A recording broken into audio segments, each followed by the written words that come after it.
Live from New Delhi, you're watching DD India News, India's voice to the world. I'm Lipakshi Khurana, coming up in the next hour. US President Trump says US will take over Gaza and redevelop the territory, says will visit Gaza, Israel and Saudi soon. Hamas says ready for talks with Trump administration. Zelenskyy says ready for direct talks with Russian president, stresses US, Europe must be present at talks. Trump says talking to Russia and Ukraine to end the conflict. Australia joins Italy, Ireland in banning DeepSeek AI program on government devices, citing security risks. Sweden's deadliest attack leaves 11 dead at Örebro school. Prime Minister Kristersson says worst mass shooting in Swedish history. Voting underway for assembly elections in Delhi across 70 constituencies. Over 15.5 million electorate to decide the fate of 699 candidates.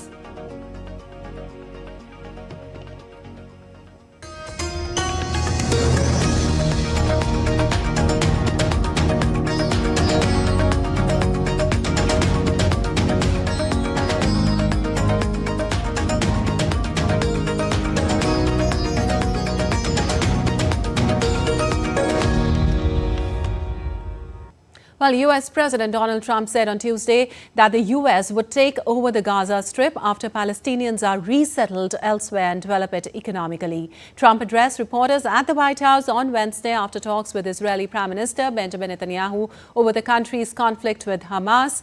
Trump repeated his call for Jordan, Egypt and other Arab states to take in Gazans, saying Palestinians there had no alternative but to abandon the coastal strip. But this time, Trump said he would support resettling Palestinians permanently, going beyond his previous suggestions that Arab leaders had already steadfastly rejected.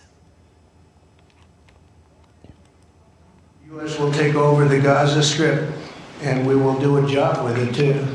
We'll own it and be responsible for dismantling all of the dangerous unexploded bombs and other weapons on the site, level the site and get rid of the destroyed buildings, level it out, create an economic development that will supply unlimited numbers of jobs and housing for the people of the area.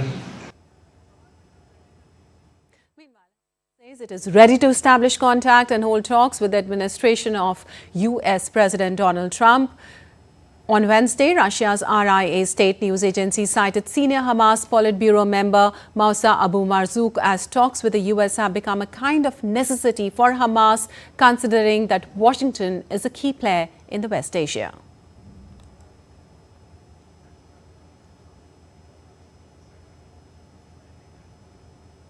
Well, it was Trump's first meeting with the foreign leader since returning to office on January 20th.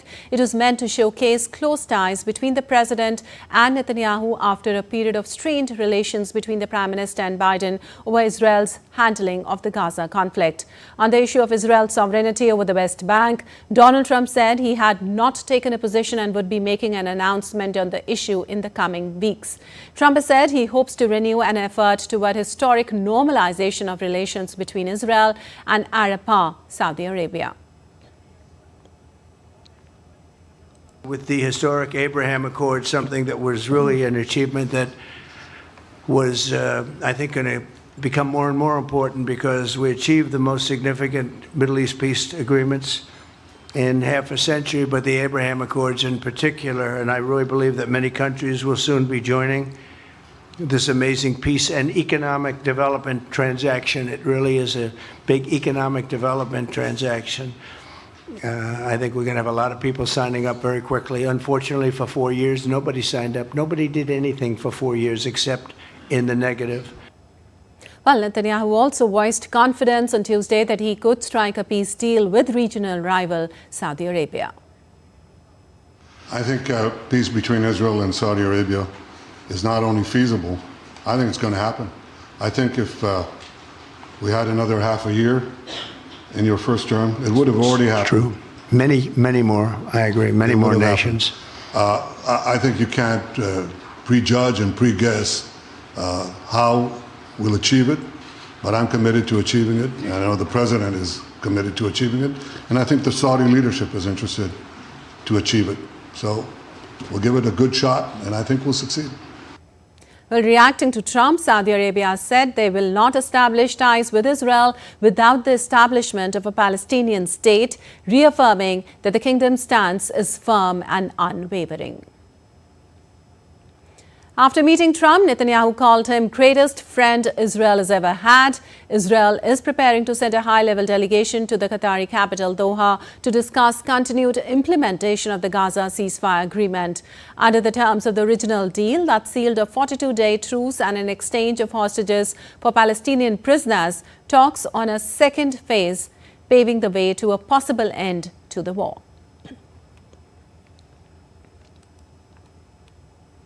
And for more, we have Amit Mukherjee joining us on this. Well, Amit, after meeting Trump, Netanyahu called him the greatest friend Israel has ever had. And Trump, on the other hand, said that he wants normalization of relations between Israel and Saudi Arabia. Tell us, how will this bonhomie affect the peace process and the region? Well, Lipakshi, first of all, Benjamin Netanyahu is the first foreign state head to visit the United States after Trump has taken over as the president of the country. So it itself, kind of lays out how serious Trump is about, as far as the West Asia, situation is concerned. Of course, his statement has sent shockwaves across the globe again. The whole focus has now shifted from the tariff war to now Middle East. In fact, he says, no, we're going to own Gaza right now. That's what Trump has said, that United States is going to own Gaza. Now he's talking about rehabilitating Palestinians from Gaza into different pockets of the world, of course, Egypt and Jordan. And then he's talking about, the peace agreement that was, through the Abraham Accords. So he means business, but now it's too early to see how the world is reacting to it. Of course, Saudi Arabia, who is again a key player in the entire, West Asia peace process, they have US and Israel both have reached out to them. But again, Saudi Arabia has been putting it very categorically that they are in favor of a two-nation solution, two-state solution as far as West Asia is concerned. So unless and until that happens, they're not going to move forward. But again, that's quite contrary to what Trump has announced right now. He's talking about creating a Riviera of the Middle East in Gaza, which means that Gazans will be taken out of Gaza, Palestinians will be taken out of Gaza, rehabilitated in Jordan and Egypt. Of course, we have to see how Egypt and Jordan reacts to that. But of course, Trump is very hopeful, as he said, that these people have very large hearts and they're going to rehabilitate Palestinians who are displaced from Gaza in order to build, rebuild Gaza. But again, the world, again, we have got also the Australian Prime Minister. He made it again categorically very, very clear that they are also in favor of a two-state solution. So we'll have to really wait to see how things work out. But as far as Israel and US is concerned, they are on the same page. They have acknowledged each other's leadership. And of course, going forward, we'll have to see how this whole plan of making Gaza into a Riviera of the Middle East works out. Absolutely. Also, Amit, Trump said he would love to make a deal with Iran. How do you see the regional dynamics here shaping up? That's what I'm saying. You see, I mean, it's just not a knee-jerk reaction, from Trump. While saying that Gazans will be rehabilitated, he also says that he is going to make a deal with Iran. Of course, the rider is, of course, they should not indulge into manufacturing nuclear weapons. And also, one has to see how the dialogue between Egypt and US and Jordan and US works out, to take this plan forward. So as of now, as far as the situation in West Asia is concerned, it's at a very critical stage because the hostages of both, Israel and, the Palestinian prisoners are being released right now under the, temporary ceasefire that has been signed. Of course, Hamas is also involved in it. Hamas has put, expressed faith in the administration, US administration, and they're saying that they are ready with the talks. But again, they have also said that, the announcement which has come from Donald Trump, it is kind of, it's a way to kind of create an unrest or a chaos in the region. So, I mean, multiple conflicting, thoughts and, stances are coming up from different nations and, entities who are involved in this whole West Asia conflict. But one thing is for sure, Trump again made it very, very clear that they are looking at economic development in the region. They are looking at peace. So again, he referred to the Abraham Accord, which of course involves a lot of countries who are again involved in this conflict, were to get together, and form a long-standing peace solution as far as West Asia is concerned. So it's too early.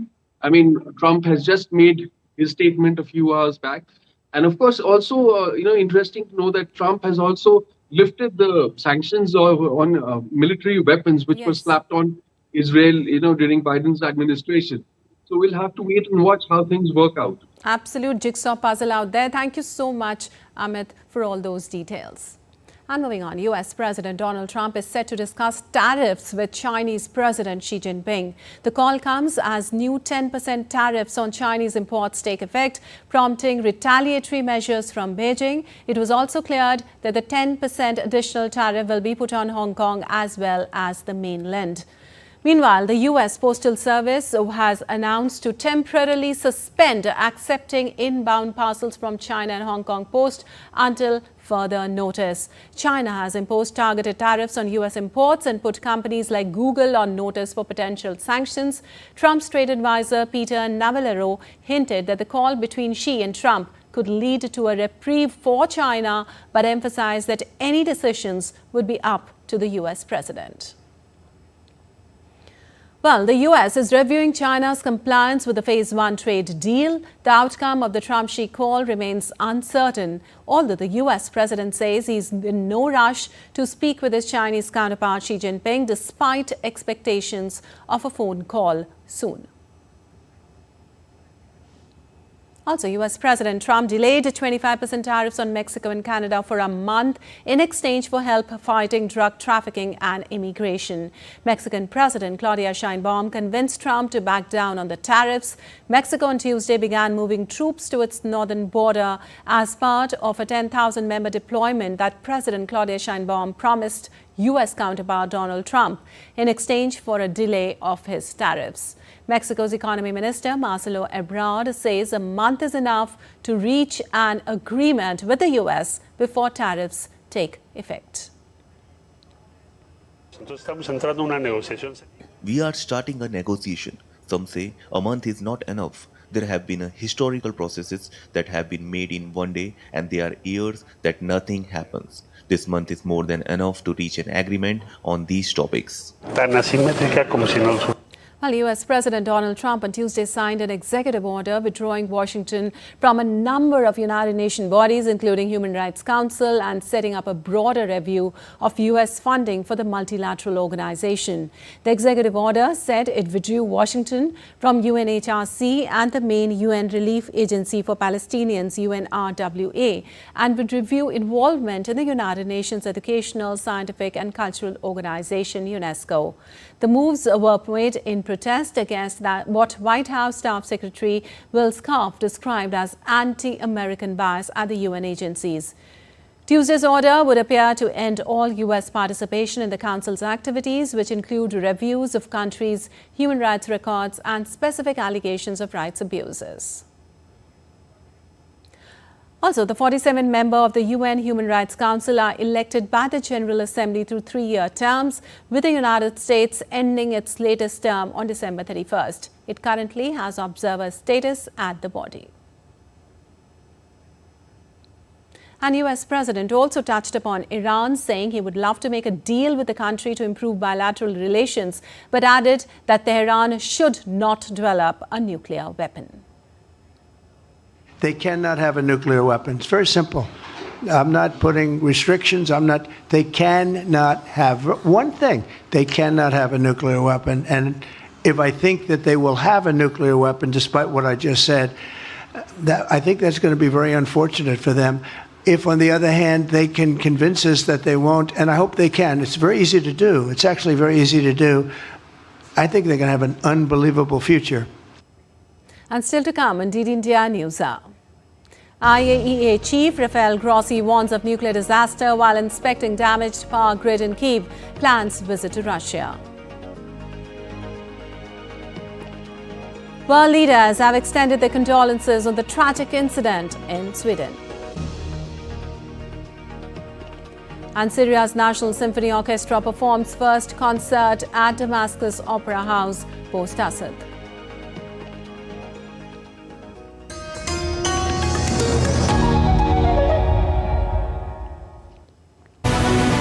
This week on Defense Dynamics, India strengthens its firepower. A 10,200 crore boost for Pinaka rockets. What does it mean for battlefield supremacy? From battlefields of Kargil to modern warfare. How India's Grad and Smirch rocket systems pack a punch. China builds a secret war command center 10 times the size of Pentagon. What's the Beijing's endgame? And Pakistan's internal crisis deepens. Political chaos, economic meltdown, and rising insurgency. How does it impact the regional security? Catch it all this Wednesday at 8 p.m. IST only on DD India.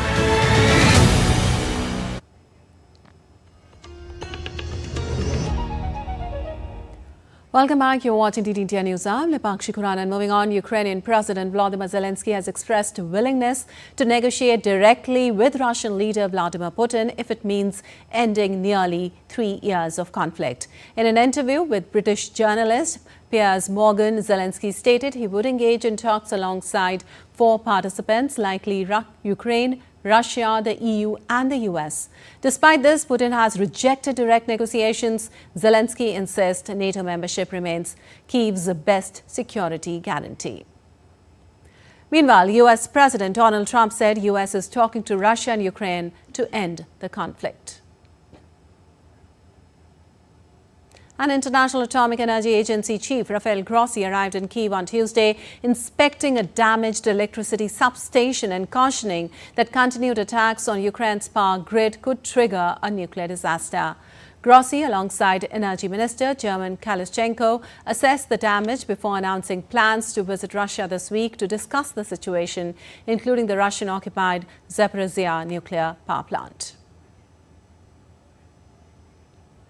The focus of my visit this time is to see and to assess personally the situation at in general, the substations, in particular this one. We've chosen Pritska because of its importance in terms of the functioning of the grid here in Ukraine. The situation is quite dire. We should not, I think, hide the fact, and as you can see behind us, this infrastructure has been degraded, but I must say that I'm impressed with the work, with the effort that is being put in order to ensure nuclear safety.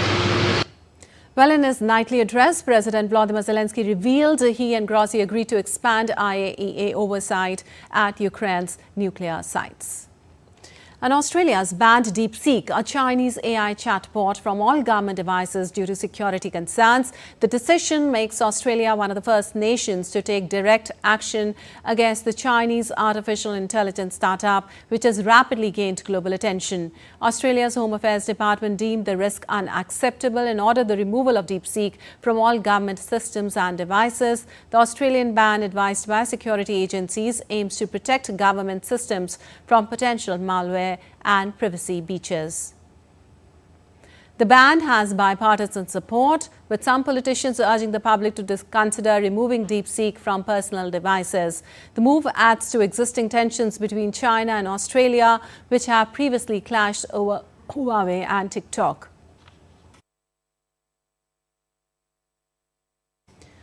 Well, DeepSeek has raised concerns globally, with countries like South Korea, Italy and France expressing worries about its data practices. And moving on, the horrors of mass shooting struck an adult education center in the Swedish city of Örebro on Tuesday, leaving several dead, including the gunmen. Local police said that the investigation is underway, though no motive behind the horrific incident has yet been determined. More in this report. A devastating mass shooting occurred at Risbergska School for adults in the Swedish city of Örebro. At least 11 people have been confirmed dead, including the suspected gunman. As the nation is reeling from the shock of the violence, authorities said that the investigation is underway, though police were not aware of a motive yet, but believed the gunman had acted alone. Ja, men välkomna till en lägesuppdatering. What we are doing right now involves several parts. Parts of this involves identifying the deceased as well as following up on the conditions of injured. Additionally, there is an extensive investigative effort underway. We still believe that we have the primary perpetrator, although we are not ruling out connections to others. Right now, we feel more confident that no further attacks will take place and the schools that were affected have been evacuated. As I see it, there is no ongoing danger, even though both we and the municipality, of course, have a significant amount of work ahead to discuss what has happened and how to ensure safety. Omfattande utredningsarbete. Calling it as a very painful day for all of Sweden, Prime Minister Ulf Kristersson spoke of a darkness falling over Sweden. Kristersson also termed the Örebro school shooting as the worst in Swedish history. Det är med bottenlös sorg som vi har tagit emot. It is difficult to take in the magnitude of what has happened today. The darkness that is now falling over Sweden tonight, it is with bottomless sadness that we have received the news from the police that about 10 people have been killed and several have been injured in a school shooting in Örebro. What simply cannot happen has now also happened in Sweden. Mot helt oskyldiga. Worried relatives are searching hospitals for their unaccounted loved ones who attended the adult school. Whereas an eyewitness of deadly Swedish school shooting recounted the horrors. A guy next to me was shot in the shoulder. He was bleeding a lot. When I looked behind me, I saw 3 people on the floor bleeding. Everyone was shocked. They said, "Go out, go out." I and my friend tried to save the life of this person. People were very shocked. Meanwhile, world leaders have extended their condolences to the victims of the mass shooting in Sweden. European Commission President Ursula von der Leyen expressed her sympathy and said that in this dark hour we stand with the people of Sweden, whereas Danish Prime Minister Mette Frederiksen has offered neighbouring Sweden her country's full support. I am so sad, and all my thoughts are with the victims and their families and with the entire Swedish community and society. It's a terrible situation, and of course our neighbouring country have all of our support. Though fatal attacks at schools are rare in Sweden, the country has suffered shootings and bombings linked to gang violence that kill dozens of people each year. Sweden has recorded by far the highest per capita rate of gun violence in the European Union in the recent years. Bureau Report, DD India.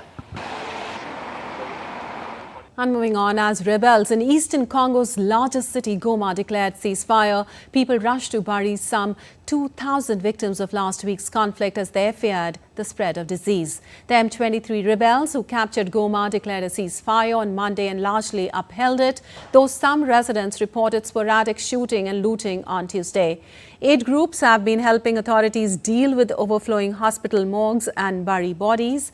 Days without power last week affected refrigeration at morgues, leading to a race against time to identify bodies. According to United Nations, at least 900 people were killed and almost 3,000 injured. The top UN aid official in Congo, Bruno Lemarquis, urged for urgent reopening of Goma's airport to allow much-needed humanitarian flights. Whereas Uganda has deployed more than 1,000 extra soldiers into East Congo in the last week, the deployment has been done near an area where the Kinshasa government is fighting M23 rebels, heightening fears of a regional escalation. As per UN, Uganda will also increase its deployment of soldiers in the north of Goma to officially back Congo President Felix Tshisekedi's army against another rebel force. And the UN Human Rights Council will hold a special meeting to discuss the situation in the eastern Congo city of Goma after it was seized by Rwanda-backed M23 rebels. Meeting will take place on February 7th in Geneva. The conflict, which began last week, has led to a surge in human rights violations. The UN Rights Office said the violations include summary executions, the bombing of displacement camps, reports of gang rape and other sexual violence.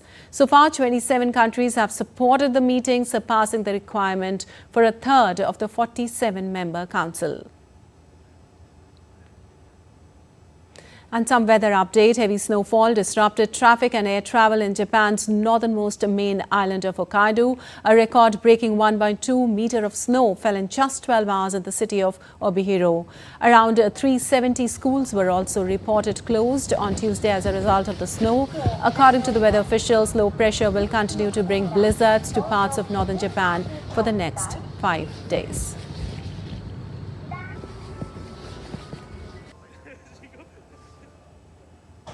And forest fires continue to rage in Argentina's El Bolson. About 3,000 hectares of terrain near the tourist hotspot in Patagonia were charred due to the forest fire. A man also died after suffering cardiac arrest from inhaling wildfire smoke inside his residence.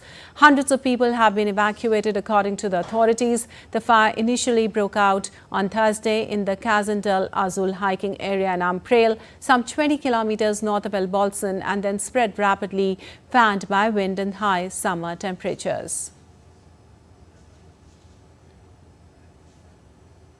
And now let's take a look at other stories making news around the world.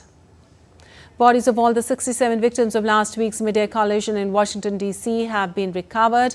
The collision took place between an American Airlines flight and a U.S. Army Black Hawk helicopter over the Potomac River. Meanwhile, work continues to remove the airplane wreckages from the frigid waters. In the aftermath of the crash, the Federal Aviation Administration has imposed significant restrictions on helicopter flights around Reagan National until at least late February, and two of the lesser used runways remain closed. In Serbia, farmers and teachers joined students as a new wave of anti-corruption protests sweep the country. Thousands marched through the streets in the latest anti-government protest over a railway station disaster that killed 15 people in November. Prosecutors have so far charged 13 people over the disaster. However, the protesters blame the tragedy on corruption within President Alexander Vucic's government and mismanagement. A new museum dedicated to Czech-born Art Nouveau painter Alphonse Mucha will open in Prague, displaying over 100 works of art from the family collection. It will also provide a long-sought home for Mucha's Grand Slav epic style.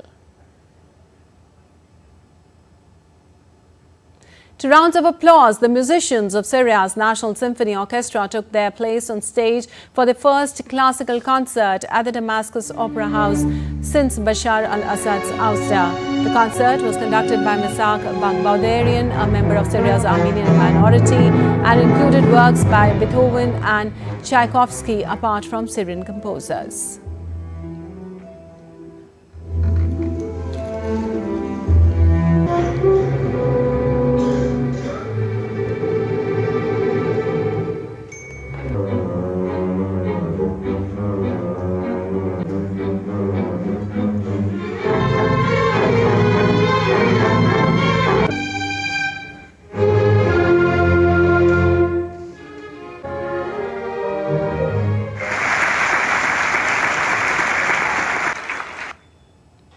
And still to come on DD India News Hour.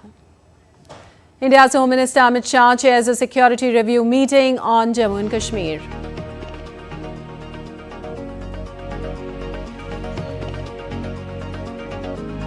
PM Modi to visit Mahakumbh Mela 2025 in Prayagraj to take Holy Day back Sangam, promoting India's spiritual legacy.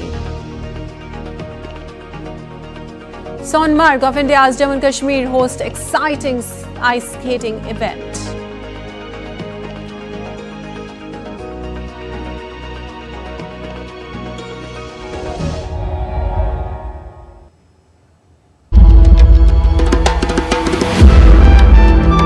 Timeless, boundless, and infinite. The essence of faith, the soul of Sanatan culture. From the sacred confluence of Prayag, where divinity descends to earth. Witness the grandeur, the devotion, the magic. World's largest cultural and spiritual gathering, with over 450 million devotees expected to attend. Mahakumbh, India's greatest festival of faith. Exclusively on DD India.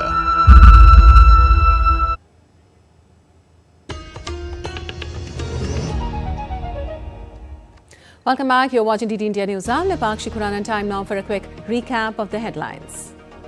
US President Trump says US will take over Gaza and redevelop the territory, says will visit Gaza, Israel and Saudi soon. Hamas says ready for talks with Trump administration. Zelenskyy says ready for direct talks with Russian president, stresses US, Europe must be present at talks. Trump says talking to Russia and Ukraine to end the conflict. After Italy, Australia also bans DeepSeek AI program on government devices, citing security risks. Sweden's deadliest attack leaves 11 dead at Örebro school. Prime Minister Kristersson says worst mass shooting in Swedish history.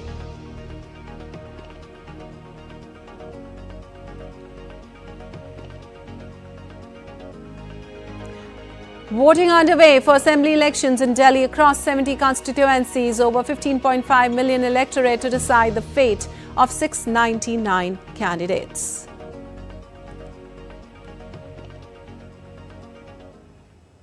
Well, voting is underway for 70 assembly seats in national capital Delhi.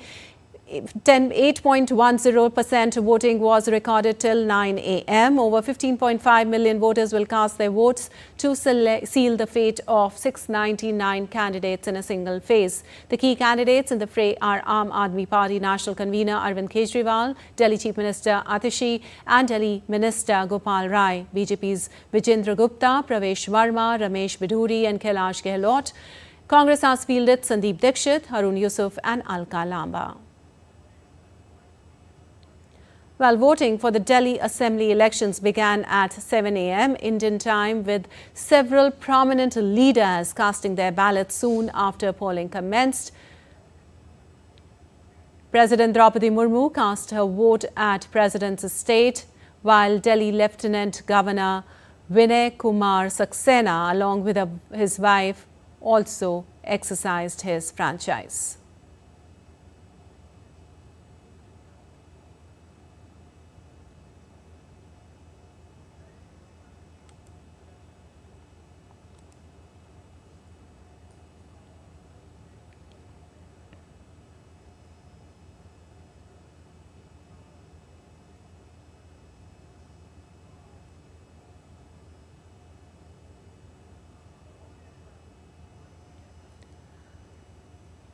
Well, Chief Election Commissioner Rajiv Kumar also cast his vote during early hours.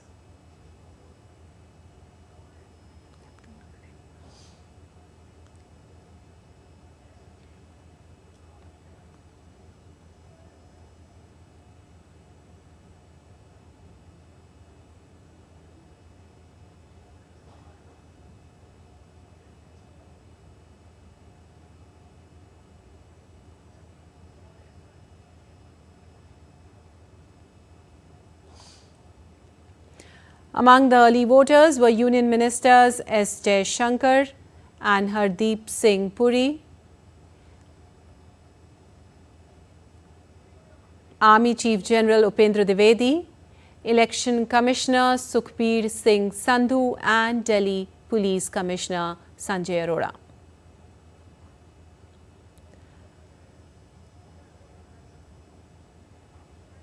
Others who turned up early at polling stations included Delhi BJP President Virendra Sachdeva, Congress leaders Rahul Gandhi and Sandeep Dixit, and AAP leader Manish Sisodiya. Well, these elections are high-stake polls for AAP, BJP and Congress, as AAP is hoping to retain its power for the third term, while the BJP is eyeing to regain power after almost 27 years. Congress, which once ruled the state for 15 years, is also hoping for a return. The single-phase voting will continue till 6 p.m. IST, while the results will be announced on 8th of February. And Prime Minister Narendra Modi has urged the voters to participate in this festival of democracy with full enthusiasm and cast their valuable vote. In a social media post, Prime Minister Modi said on this occasion, "My special wishes to all the young friends who are going to vote for the first time. Remember, first vote, then refreshment," he said.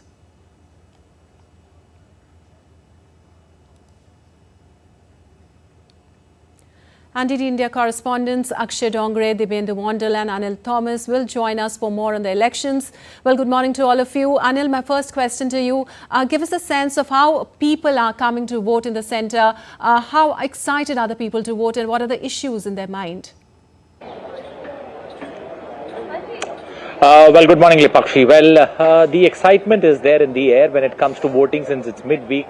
And I think it's a break from tradition. You know, generally you would see elections in Delhi and voting take place over the weekend. And this is the first time that, you know, there has been a special request that's been put there by the Delhi Election Commission asking for it to be a midweek so that they could increase the participation. Many social initiatives that have been started to get more and more voters to come out and vote. And I think somewhere deep down, the dividends are slowly coming in. You know, you have seen the early morning, you've seen the VVIPs come out to vote, urging people to vote. But the excitement is slow. I think we'll see a slow build up to Delhi people voting. And if you look at the issues that are there, as you mentioned, it's a triangular race between the three political parties, but the issues are very local. I think, you know, one crucial issue that could be playing out in Delhi is especially, you know, conditions that were promised, conditions that were not delivered, that have time and again featured in both the opposition parties attacking the Delhi government of AAP. And, you know, it could be interesting to see, you know, where's the core vote bank that's going to vote today, you know, and the core vote bank is something that every party is looking to retain. And that could be something, you know, when the election numbers come out, that could be something that could be interesting to look forward to for the simple reason, because core vote bank, whichever party manages to get a firm grip on the core vote bank that exists, you know, will have the last laugh in this election. But it's surely an interesting election because it's opened up in a big way, and a triangular contest is something rare that you see in Delhi. It's either a two-way contest, but this is a interesting triangular race that we are seeing, a triangular race where everyone believes that their party is in the race. All right. Dibyendu, which are the keenly contested seats in the election this time? Well, Lipakshi, of course, you know, some of the key contest seats in this Delhi elections is, of course, the New Delhi, the much coveted New Delhi constituency where I am currently. Here, the key contesting candidates from all the three parties is the Aam Aadmi Party convener Arvind Kejriwal. He will be contesting against the BJP's Pravesh Verma, who is also the son of former Chief Minister of Delhi, Sahib Singh Verma. He was also the MP from West Delhi in the last term of the BJP government, and also from the Congress this time around. Sandeep Dixit, the son of former Chief Minister Sheila Dixit, is contesting from this particular constituency. Of course, this is a very, very interesting constituency because these three key important leaders from all the three political parties that are contesting is from the New Delhi constituency. And of course, apart from this, we have the Kalkaji constituency where the sitting Chief Minister of Delhi, Atishi Marlena, is contesting against the BJP's Ramesh Biduri, while the Congress have fielded Alka Lamba from that particular seat. These are some of the key important seats in the Delhi Assembly elections, and the BJP is hoping that they will be able to break their long gap from Delhi, from ruling Delhi for over last 27 years. So of course it's a tough fight that we are witnessing in the national capital this time around, where the Aam Aadmi Party is hoping that they will be able to save their bastion. They have been ruling for the last 10 years. They are seeking a third term from the electorate of Delhi, whereas the BJP is hoping to make a comeback in Delhi after 27 years. And of course, the Congress this time around, although they do say that they are not hoping to form a government, but they, over the last two elections in Delhi, we have seen that the Congress have not been able to make a debut in the assembly, but they are hoping that this time around there could be some Congress MLAs in the Delhi assembly from the national capital region of Delhi.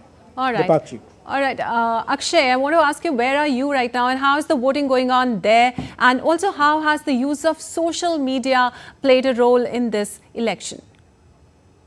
Well, Lipakshi, I am in southwest Delhi, outside of a polling booth. And as far as the voting percentage is concerned, Southwest Delhi has recorded some of the highest voting percentage, at least since the voting started. In fact, with the voting percentage being over 9% till 9 a.m. Let me show you around the kind of arrangement that have been done here. As you can see, Delhi police along with Central Armed Police Forces have been deployed here. Voter volunteers are also here that are helping people. And you can see there are people who are continuously getting in. There are apt arrangements that have been made to ensure that people can in fact wait inside. And even though it is winter time, but still arrangements are done to ensure that especially the elderly and differently able people are able to vote comfortably.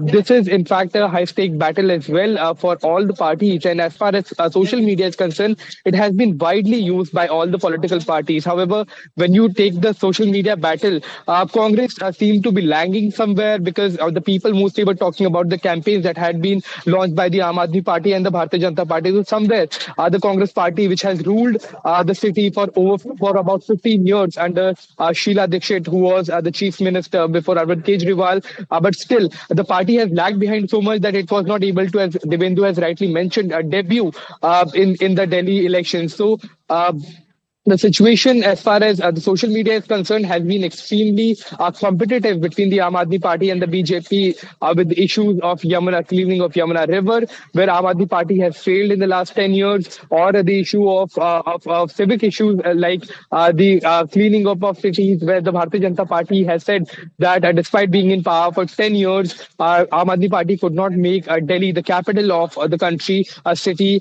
that can be placed among the global capitals when it comes to cleanliness, when it comes to public transportation, and the issue of freebies, the issue of giving facilities to people free of cost has also been one of the most contentious issues as far as the election is concerned, with people questioning that whether the political parties should be using taxpayers' money to announce such freebies, which was started by the Aam Aadmi Party early on when it came into power 10 years back. And 3 elections they have won, including the first election where the government could not be sustained for a long period of time, as there was issues between the Congress and the Aam Aadmi Party, who had come in alliance. But this is the 4th election for the Aam Aadmi Party after their debut, and they are hoping for a victory. The Aam Aadmi Party is claiming that they will be winning comfortable seat. However, the BJP is also seeming quite confident as far as the anti-incumbency factor is concerned, where the Congress Party has clearly lagged as far as in cashing that issue is concerned. All right. Thank you so much, Anil, Debendu and Akshay, for joining us and giving us those details. And moving on, India's Home Minister Amit Shah chaired a security review meeting on Jammu and Kashmir in New Delhi on Tuesday. The meeting was attended by Home Secretary Govind Mohan, Army Chief General Upendra Dwivedi and other senior officials. In the last review meeting held last month, the Union Home Minister directed all security agencies to adopt a zero-tolerance policy against terrorism and work in a coordinated manner to eliminate terrorism in Jammu and Kashmir. He emphasized the implementation of the Area Domination Plan and Zero Terror Plan in mission mode. And now for all the latest from the Mahakumbh, the largest gathering of humans anywhere on the planet.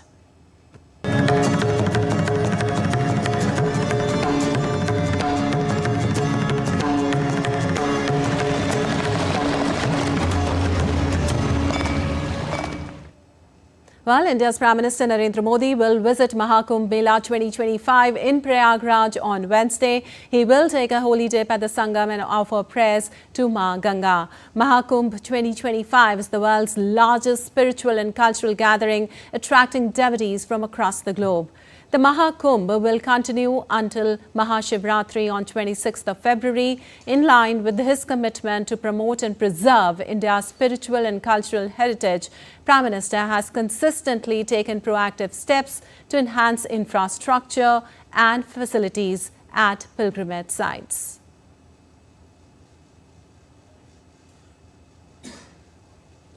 Meanwhile, Tuesday saw a remarkable more than 74.70 lakh holy dips performed, while so far over 38.29 crore devotees have enjoyed this experience. The huge rush of devotees reinforced the spiritual significance of this timeless tradition.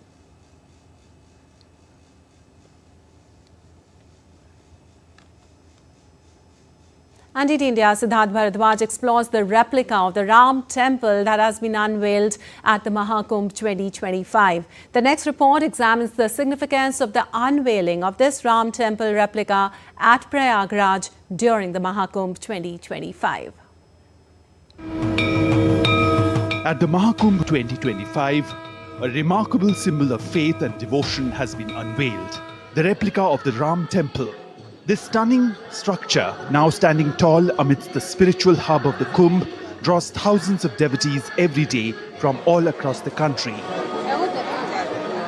The temple here in Prayagraj has become one of the central attractions of the Kumbh Mela, symbolizing a deep connection to the history and culture of India. Crafted with exceptional detail, the replica of the Ram temple allows devotees to connect with the divine, much like the original temple in Ayodhya. I'm feeling very good because it is very it is very beautiful place, and I think I don't go Ayodhya, so I very happy. It is ditto like Ayodhya temple. Mahakumbh, all facilities are very good, experience are very good. The temple's architecture mirrors the design and grandeur of the Ram temple in Ayodhya. Totally handicraft, totally man work, handmade work, using fiber or fabric or bamboo, totally. The materials used to construct the replica include bamboo, foam sheets and fiber, with bamboo forming the primary structural foundation. The replica stands at an impressive 81 feet in height. Inside the replica, the Ram Lala idol radiates divinity, offering devotees a moment to connect with Lord Ram's presence. The replica gives devotees at Mahakumbh 2025 an opportunity to witness the essence of the Ram temple in Ayodhya. For those who come here with open hearts, this journey is not just about the destination, but about the experience that stays with them forever. With camera person Mohan Mukut Sharma, this is Siddharth Bharadwaj reporting for D-Day India in Prayagraj. And now let's take a look at other stories making news today. Indian Army mobilized to assist in the aftermath of a train collision and derailment in India's Uttar Pradesh. The incident occurred on Tuesday when a moving goods train collided with a stationary goods train, leading to the derailment of an engine and a guard's coach. No casualties have been reported. The Army team has successfully removed one guard wagon from the track, while efforts are ongoing for the removal of the locomotive using high-duty proclanes. Late Chaman Arora has been honoured with the Sahitya Akademi Award 2024 in Dogri for his book Ek Aur Ashwathama. The Ministry of Culture announced that the book was unanimously selected by a 3-member jury. The award, including a casket with an engraved copper plaque and a cash prize of 1 lakh rupees, will be presented to Arora's family on March 8th in New Delhi. Sahitya Akademi President Madhav Kaushik approved the decision.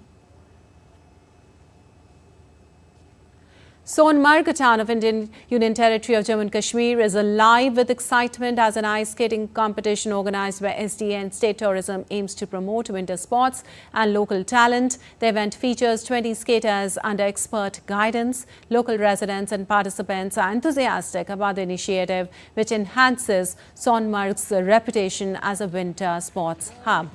The recently inaugurated Sonmarg Tunnel by Prime Minister Modi is expected to boost winter sports and tourism, driving economic growth and ensuring year-round access to the valley. And on to some business news now. India has made a significant progress in the mobile and electronics manufacturing and has become the world's second largest mobile manufacturing country. In 2014, India had only 2 mobile manufacturing units, but fast forward to today, the nation boasts over 300 manufacturing units, underscoring a significant expansion in this vital sector. In 2014-2015, only 26% of the mobile phones which were being sold in India were made in India.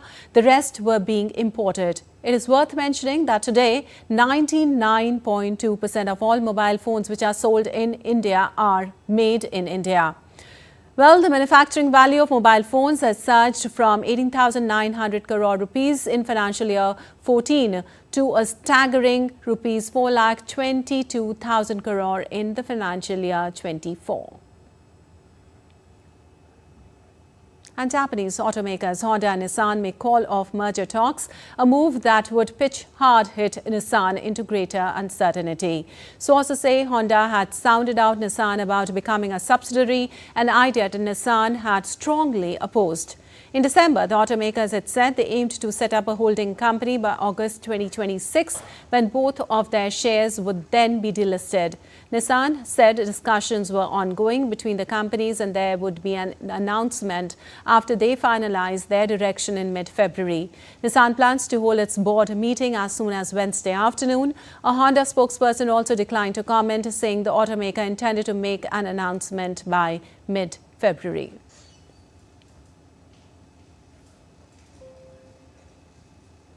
Well, you're watching DD India News. Our time now for some sports news. First updates from the National Games 2025. Karnataka is leading the medal tally with a total of 53 medals, including 28 gold, 12 silver and 13 bronze medals. Services Sports Control Board continue to maintain second place, winning 21 gold, 10 silver and 9 bronze medals, bringing their total to 40 medals. Maharashtra stands on third position with 76 medals, including 16 gold, 33 silver and 27 bronze. However, due to a lower number of gold medals, they are in the third place. The host state, Uttarakhand, has secured 3 gold, 11 silver and 12 bronze medals, bringing their total to 26 medals, placing them in the 15th position. The 38th National Games have seen remarkable performances from athletes. It will be interesting to watch which state will take the top spot in the coming days. An Indian amateur golfer, Karthik Singh, created history after he made the cut at the just concluded LIV Golf's International Series, India becoming the youngest ever player from the subcontinent to do so on the Asian Tour.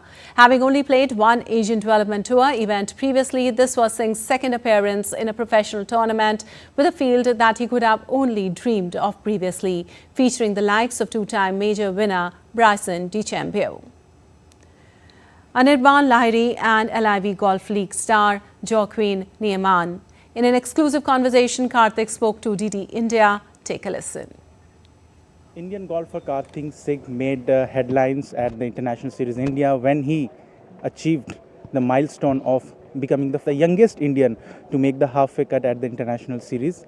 Karthik, congratulations on your achievement. What does it feel to achieve such a milestone at such a young age? It feels very good that I was able to achieve this and be the youngest Indian to make the cut in an Asian Tour event, and I feel very good. Talk us through your experience of playing alongside world-class golfers. And the experience was very good. This is my first Asian Tour tournament, so it was a very good experience to play with all the pros, and I learnt a lot from them. How did the field play on all 4 days, and what is your take on that? The course was playing very tough. They've made the course much tougher than normal for the tournament. They've grown out the rough and tees are also behind. So it was definitely playing tough, and even the pros, they didn't find it easy. Even for the pros, it was definitely a challenge. Okay. And finally, talk us about your journey, your hardships and challenges in your career. So far, it's been good only. Like my father has actually had to leave his job because I was traveling so much, because I'm part of the Indian national team, so I have to travel a lot. So my father had to, he retired last year so that he can travel with me. That was a big sacrifice he made to help me with the golf. Okay. And who have you have been following, and who is your favorite golfer? My favorite golfer is Tiger Woods, and favorite Indian golfer would be Shubhankar Bhaiya. And also definitely Bryson is also there, so it felt very good to play in the same tournament as him, competing with him. So did you talk with Bryson? Any tips that he gave you? I did speak to him. No tips. I didn't speak that much, but definitely just meeting him was a very great experience for me.